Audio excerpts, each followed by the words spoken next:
পড়তেন, এতই চমৎকার লাহান, এত সুন্দর, এতই চমৎকার কণ্ঠ দাউদের। যখন জবুর শরীফে টান দিতেন, সুরের মোহনায় মোহনায় আকাশের পাখিরা মরে মরে পড়ে যাইত। সুবহানাল্লাহ, কি আস্তাগফিরুল্লাহ। সমুদ্রের মাছগুলি কিনারা এসে কান খাড়া করে দিয়ে ঘন্টার পর ঘন্টা দাউদের জবুর তেলাওয়াত শুনত। প্রতি শনিবারের দিন তিনি জবুর শরীফ তেলাওয়াত করতেন। আল্লাহ বলেন, ও ইহুদিরা, তোরা শনিবারের দিন মাছ মারবি না, কারণ ওরা তোদের প্রেমে আসে না, ওরা আমার দাউদের প্রেমে জবুর শোনার জন্য এই মাছগুলি আসে। হযরত দাউদের তেলাওয়াত শুনে বনের পশুরা পর্যন্ত স্টাক করে মারা যাইত। সুরের মোহনা এতই চমৎকার ছিল, এতই সুন্দর সুর, পাখিরা পাগল পারা হয়ে যাইত। বনের নদীর মাছগুলি নদীর কিনারে এসে কান লাগায় থাকতো। আল্লাহ ডাক দিলেন, না ইহুদিরা, সাবধান, তোরা শনিবারের দিন মাছ মারবি না। ওরা কি করলো জানেননি?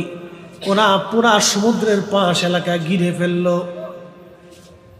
দাউদ আলাইহিস সালাম যেখানে বসে জবুর শরীফ তেলাওয়াত করত, বর্তমানে বাইতুল আকসা ফিলিস্তিনের পাশেই হযরতে দাউদের আস্তানা। হযরতে দাউদ নবী এই সমুদ্রের পাড়েই তিনি কোরআন জবুর শরীফ তেলাওয়াত করতেন। যে সমুদ্রটা গাজার সীমান্তের পাশে আপনারা দেখেন, এই সমুদ্রের পাড়েই দাউদ আলাইহিস সালাম জবুর শরীফ তেলাওয়াত করতেন। সমুদ্রের মাছগুলি এসে এসে হযরত দাউদের তেলাওয়াত শোনার জন্য পাশে বসে থাকতো। আর ইহুদিরা ওই শনিবারের দিন আল্লাহ মাছ শিকার করতে না করে দিলেন। ওরা চারপাশ দিয়ে ঘিরে ধরলো, একটু জায়গা রাখলো যাতে মাছ আসতে পারে।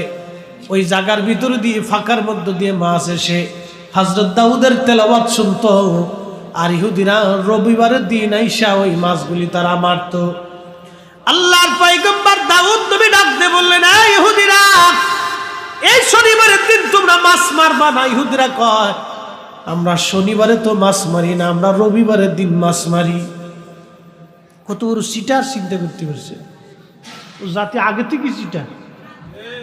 300 নবী হত্যা করছে এই জাতি, 300 নবী হত্যা করেছে। যেই জাতি নবী মেরেছে সেই জাতি ফিলিস্তিনের বাচ্চাদেরকে মারবে, তাতে কোনো কিছুই আসা যায় না। কথা কোন ঠিক কিনা?